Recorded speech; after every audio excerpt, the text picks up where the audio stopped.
Hello everyone. This is me Santosh Nepali, and I'm going to share some of. Come on, what happened to you? So I'm going to share some of my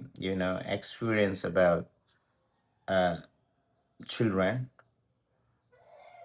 who are student. Okay केही विद्यार्थी नानी बाबुहरू यस्ता हुन्छन् कि उनीहरूलाई चाहिँ एकदमै धेरै एटेन्सन चाहिन्छ एटेन्सन सिकर हुन्छन् त्यसै गरी अब एकजना विद्यार्थीलाई is there something wrong with you अनि त्यति बेला चाहिँ हामीले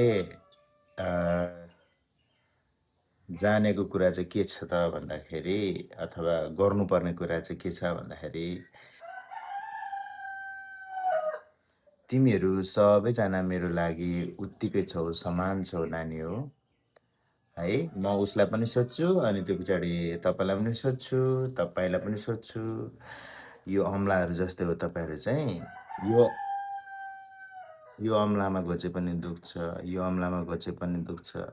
यो अमलामा घोचे पनि दुख्छ यो अमलामा घोचे पनि दुख्छ यो छोटो अमलामा घोचे पनि दुख्छ भनिदिनुपर्छ त्यसो गर्दाखेरि चाहिँ